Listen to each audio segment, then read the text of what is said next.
ዶክተር ስላንተ ሙሉ እባላለሁኝ ከቅዱስ ጴጥሮስ ሆስፒታል። ቅዱስ ጴጥሮስ ሆስፒታል ውስጥ የነርቭ ዘንግ ክፍተትና ሃይድሮሴፋለስ የሕክምና ክፍል አስተባባሪ ነኝ።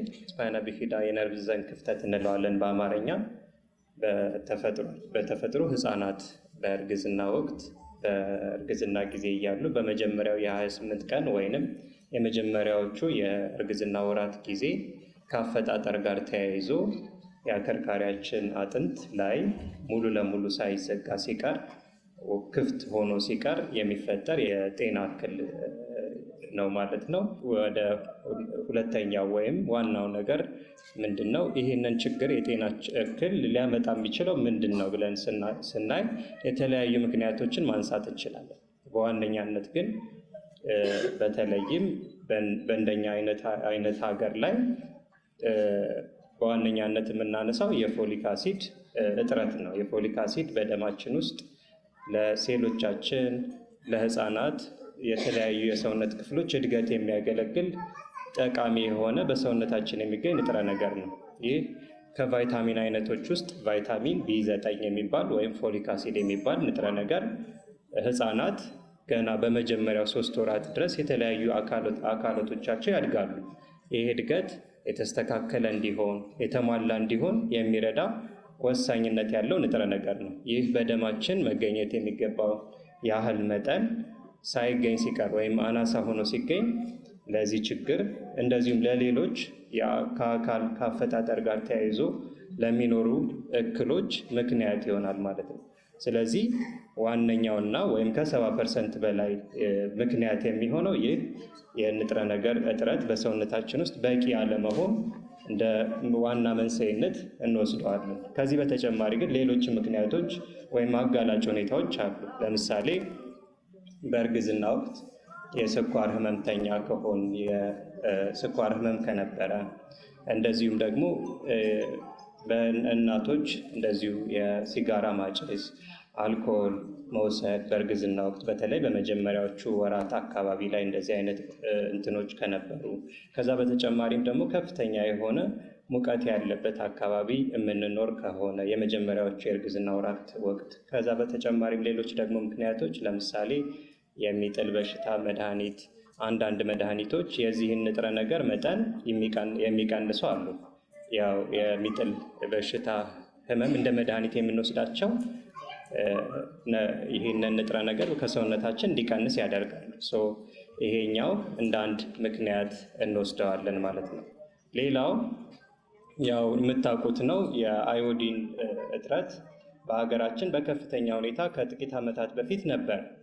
ይህም ከእንቅርት ጋር ተያይዞ የነበሩ ችግሮች ጋር ተያይዞ ያው በዋነኛነት እንደ ምክንያት የምናስብ አዮዲን ግን አሁን ላይ ሳናቀው ከምንበላው ጨው ጋር በመሆን አብረን እንወስደዋለን። በየቀኑ በሁሉም ቦታዎች ባሉ ሱቅ ላይ እንደምናገኛቸው ጨው ላይ አዮዲን አንድ ላይ ሆኖ በልጽጎ ሳናቀው እንወስደዋለን። በዚህ ምክንያት የእንቅርትን በሽታ መቀነስ ችለናል ማለት ነው። ልክ እንደዚህ ሁሉ ፎሊክ አሲድንም ሳናውቀው ከምግቦቻችን ጋር ምግቦቻችንን በማበልጸግ እንድንወስደው ቢደረግ የቅድመ እርግዝና ክትትልም ሳናውቀው ይህንን ችግር በቀላሉ መከላከል ይቻላል። ስለዚህ ሁለተኛውና ዋነኛው የመከላከያ መንገድ ምንድን ነው? ምግቦቻችንን በተለይም ጨውን ሊሆን ይችላል፣ ዱቄትን ሊሆን ይችላል፣ በፋብሪካ የተቀነባበሩ ዱቄቶች፣ ዘይት ሊሆን ይችላል። ከነዚህ ጋር ይህንን ወሳኝነት ያለውን ንጥረ ነገር በማበልጸግ ሰውነታችን ሳናውቀው በዕለት ተዕለት ከምንበላው ምግብ የምንፈልገውን ያህል ንጥረ ነገር በማግኘት ይህንን ችግር መከላከል ይቻላል። እኛ ጋር 44,000 አካባቢ የሚሆኑ ህፃናት በየዓመቱ ከዚህ ችግር ጋር ይወለዳሉ። ይህ ቁጥር ግን በሌሎች ሀገራት ጋር በምናየው ጊዜ በ10,000 1 ወይም 2 አካባቢ የሚሆኑ ህፃናት ናቸው ከዚህ ችግር ጋር የሚወለዱ። ስለዚህ ይህ እንዴት ነው የቀነሰው ብንል ምግቦቻቸውን በበቂ ሁኔታ ማበልጸግ ስለቻሉ ነው።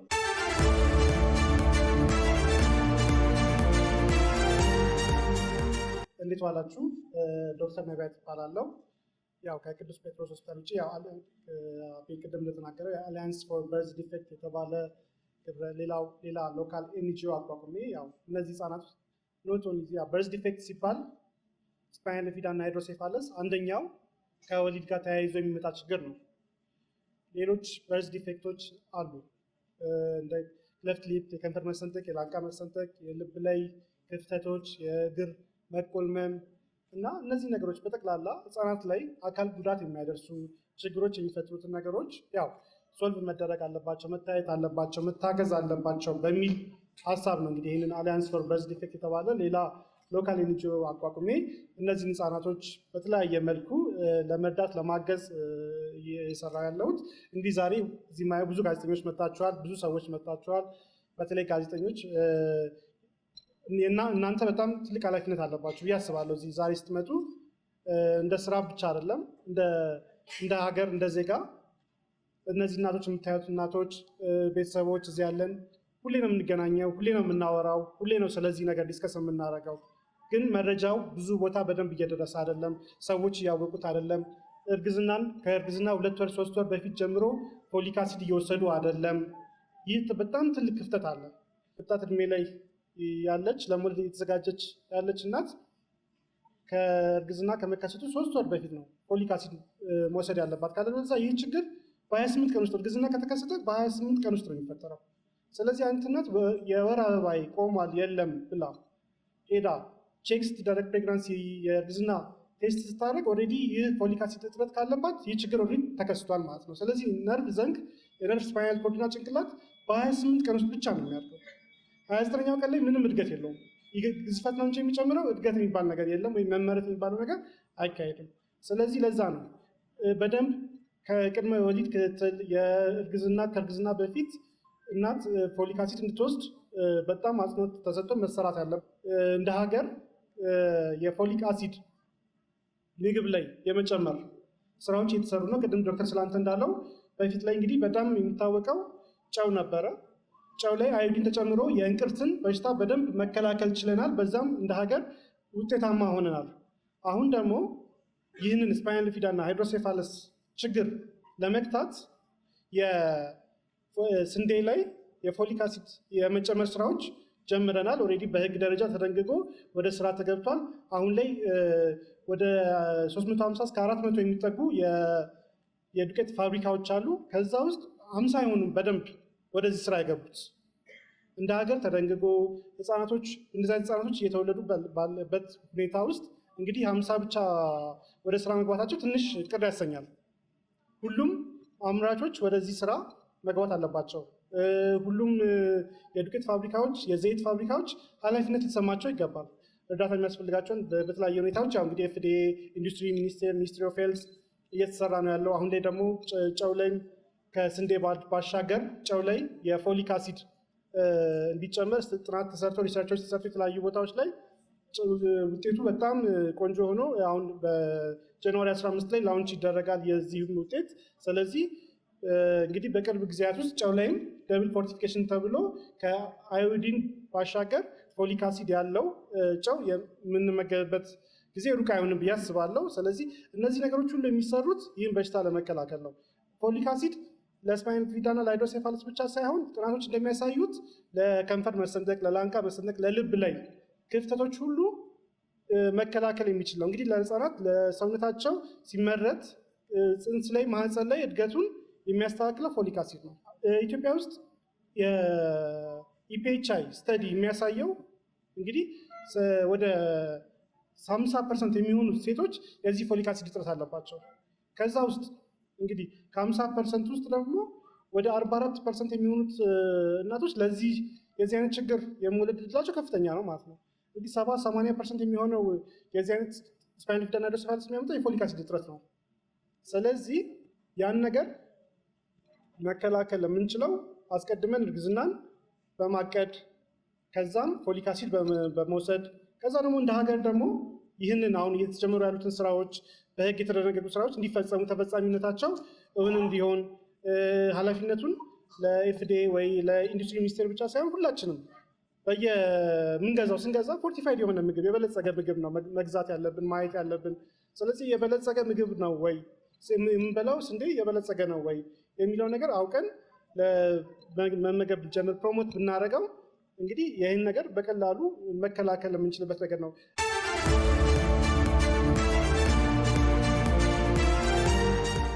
ስፔሻሊ ደግሞ ለእናቶች አንዳንድ ጊዜ ምናልባት ችግሩ ቤታችን ሲመጣ ሰማይ የተደፋብን አይነት ነው የሚመስለውና ከችግሩም በላይ መሆን እንደሚቻል ትክክለኛ ማሳያ ናቸውና ለዛ ነበር ቅድም በድጋሜ ሞራል ይገባቸዋል ያሉት። እንግዲህ በግልጽ እንዳሉት እሳቸው አዲስ አበባ ላይ እንኳን ቢታይ 50% የሚሆኑ ሴቶች እንደዚህ አይነት ህፃናት ለመውለድ ዝግጁ ናቸው። ያ ማለት የፎሊክ አሲድ ዴፊሸንሲ ወይም እጥረት እንዳለ ያሳያል። 44% ደግሞ ሲቪየር በሚባል ደረጃ ነውና ያሉት። እንግዲህ ችግሩን ማየት ነው፣ አጠገባችን ያለ ነው ማለት ነው። ቤት እስካልገባ ድረስ፣ ዘመድ ላይ እስካላየን ድረስ፣ ሰፈር ጎረቤት እስካላየን ድረስ ይመስላል እንጂ ሪያሊቲው ጥናቱ የሚያሳየው ይሄንን። ስለዚህ እንዲህ አይነት ነገሮችን እናንተም የሚዲያ ባለሙያዎች፣ ጋዜጠኞች የውትወታ ስራ መስራት ግዴታ ነው የሚሆነው። መንግስት ህግ አውጥቷል። ልክ እንደሰለጠኑት ሀገራት ጨውም፣ ዱቄትም፣ ዘይትም ወዘተርፈ የምንበላቸው ነገሮች ላይ ሁሉ ፎሊክ አሲድ መጨመር የስልጣኔ መገለጫ ነው። በነገራችን ላይ የስልጣኔ መገለጫ ነው ሲባል ጤነኛ ትውልድ የሚፈራው ልክ ሌሎቹ የሄዱበትን አይነት መንገድ ስንሄድ ነው እንጂ በጣም ውስብስብ በጣም ውድ የሆነ የሕክምና ሂደትና ለቤተሰብም በጣም አታካችና ብዙ ተስፋ አስቆራጭ ስለሚሆን ማበልጸጉ ላይ መኬዱ ምንም አማራጭ የሌለው ውሳኔ ነው ሊሆን የሚገባውና እናንተም መጠየቅ በብዙ መልኩ የምንሰማዋል። አበልጽገናል ብለው እንትኑ ላይ ይጽፉበታል፣ ማዳበሪያው ላይ። ዱቄቱ ሲታይ ግን የበለጸገ አይደለም። ይሄ ወንጀል አይደለም፣ ይሄ ማታለል አይደለም፣ ይሄ በትውልድ በዜጋ ላይ መቀለል አይደለም። በጣም አንገት የሚያስደፋ ነው እውነታው ሲታይ። ሰው ከዚህ አንጻር እኛም እንደ ሌሎቹ ይገባናል። እንደው በለጸገ ሲባል ያን ያህል ውድ ምግብ መብላት አይደለም። በነገራችን ጨው ላይ እናበልጽግ እያልን ነው፣ ዘይቱ ላይ እናርግበት እያልን ነው፣ ዱቄቱ ላይ እናርግበት እያልን ነው። ምንም ተጨማሪ ነገር ይኖራል ተብሎ አይታሰብም። የወጣ ህግ ሊፈጸም ግድ ነው። ይህ ህግ ሲወጣ እንደው አርግ አታርግን ብቻ ለማድረግ ሳይሆን አማራጭ የሌለው አስገዳጅ ሊሆን የሚገባው ስለሆነ እናንተም ታዳሚያኑ በየቤታችሁ በየሰፈራችሁ ይህንን ግንዛቤ ብትሰጡ፣ ሚዲያዎችም በዚህ ደረጃ ላይ ብታደርጉልን ጥሩ ነው ብዬ አስባለሁ።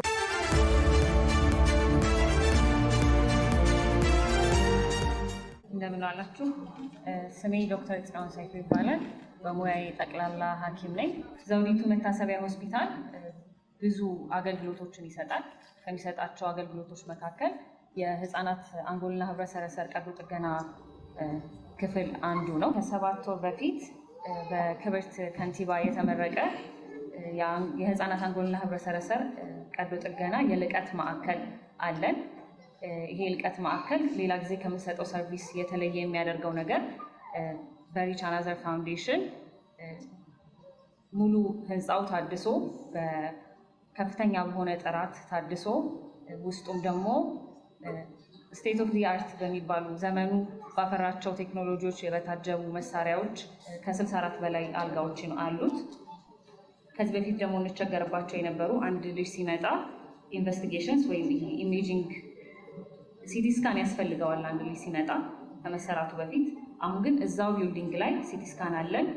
ወደ ውጭ የመላክና ከዛ ህክምናን የማዘግየት ነገር አሁን ቀንሶልናል ማለት ነው። የአንጎልና ህብረ ሰረሰር የልቀት ማዕከሎች ወደ 8 አሉን በሪች አናዘር ፋውንዴሽን ኢኩፕድ የሆኑ። ምናልባት ይህንን ከኔ በላይ ዶክተር ነቢያት ሊናገር ይችላል። የተለያዩ ክልሎች ላይ አሉ ከአዲስ አበባ በተጨማሪ። ይህ ህክምና እንግዲህ እንደ ሴንተር ዘውዲቱ ሆስፒታል በጣም ትልቅ የልቀት ማዕከል ነው።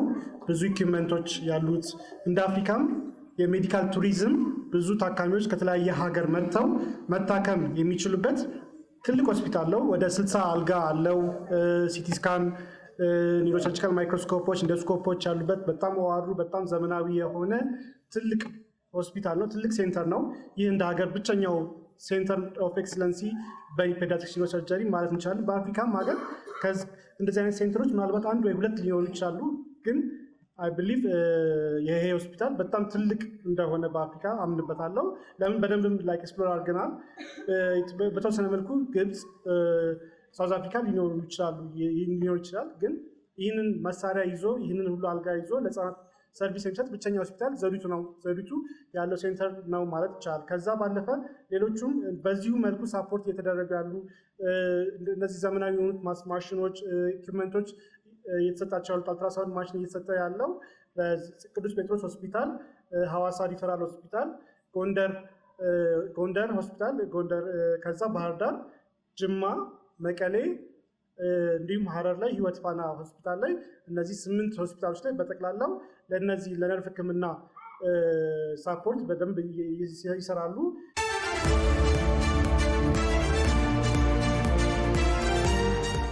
በትምህርት አኳያ ለእነሱ የተመቻቸ ትምህርት ቤት ለዊልቸር የሚሄዱበት በደንብ የተመቻቸ ነገር ዊልቸር የለ ምን የለ። አብዛኞቹ ከቤት አይወጧቸውም፣ ብዙ ናቸው ቤት ውስጥ ያሉት። በሰፈሬ ውስጥ እኔ እየሄድኩኝ ይቀሰቅሳሉ። እባካቸው አውጧቸው፣ ጤና ጣቢያ ፊዚዮቴራፒ ምናምን ይሰጣል።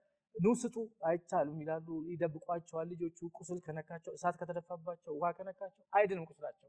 ከወገብ በታች ሴንስ ስለማያደርግ ሰውነታቸው አይድንም ቁስላቸው።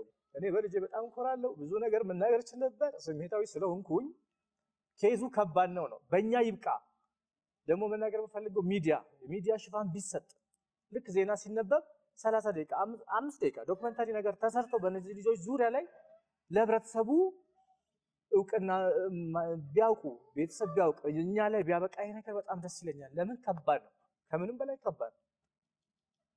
ዜና ላይ ሚዲያ፣ ትምህርት ቤት ላይ ደግሞ ከሃይስኩል በኋላ ትምህርት ቢሰጥ ይሄ ነገር እንደ አንድ የትምህርት እንትን ሳብጀክት ፎሊክ አሲድ በዚህ ዙሪያ ላይ ኬዙ ይሄ ነው ተብሎ እንደ ሳብጀክት ቢገባ የትምህርት አሰጣጣችን ፖሊሲ ላይ እና አሁን ደግሞ በምንችለው አቅም ብናግዝ ቢያንስ የራሳቸው የሆነ ቢሮ የራሳቸው የሆነ ግቢ ቢኖር ሁሌ እዚህ ጋር እኔ እንጃ ወጪ ያለ ይመስለኛል። ወጪው ማን እንደሚሸፍን አላውቅም።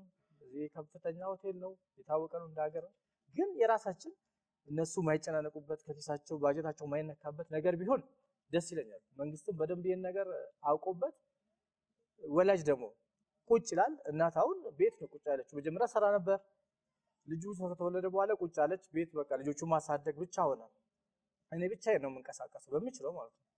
ስለዚህ ለወላጆችም ደግሞ እዛው ቁጭ ብለው ራሱ ሽሮ፣ በርበሬ፣ ባልትና ምናምን ግን ቤት ውስጥ ቁጭ ብለው ራሱ መስራት ይችላሉ። አንዳንድ ነገር እንደዛ ነገር ሱቆች ተሰርቶላቸው ቢንቀሳቀሱ ልጆቻቸውን እዛ እየጠበቁ መልካም ነው እላለሁ። ለምን እንደ ሀገርም የጫናው የኛ ችግር የሀገር ችግር ነው ዞሮ ዞሮ ሲጠራቀም ማለት ነው።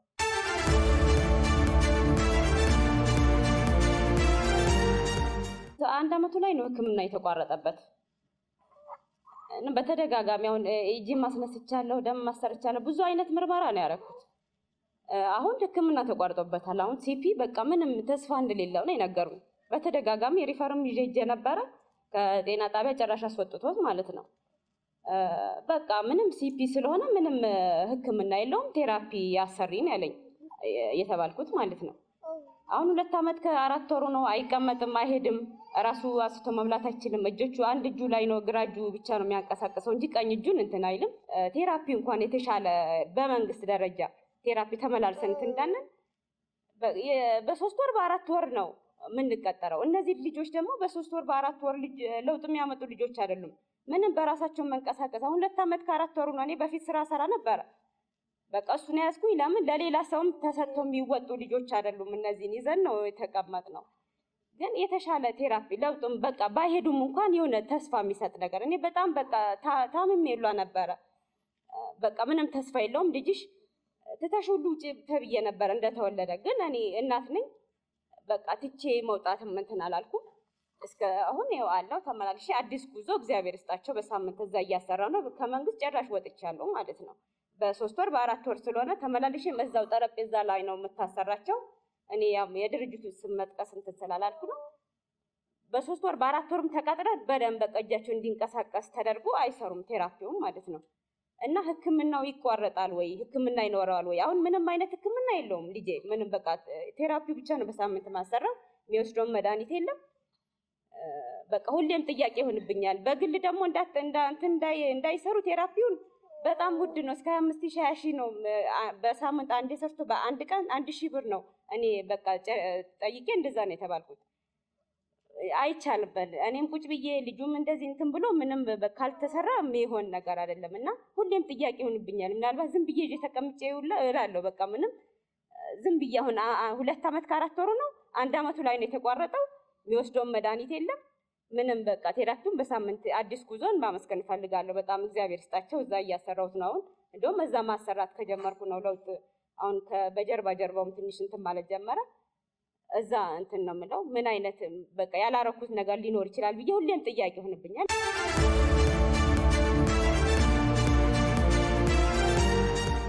ስለዚህ መልቲዲሲፕሊናሪ የምንለውን ነገር እኛ ሆስፒታል ላይ ጴጥሮስም ለተቋቋሙ አውቃለሁ አንድ ልጅ ሲመጣ እነዚህ አሁን ያልኳቸውን ስፔሻሊቲዎች በሙሉ አግኝቶ ነው መሄድ ያለበት። ስለዚህ ልጆቻችንን በከፊልም ቢሆን በቂ እናታቸው ላይ ሙሉ ለሙሉ ዲፔንደንት እንዳይሆኑ ነው የምንፈልገው። ልጆች አሁን ኮመን ነው ትምህርት ቤት የገቡ ልጆች አሉ፣ ብዙ ጊዜ ይመጣሉ ለክትትል።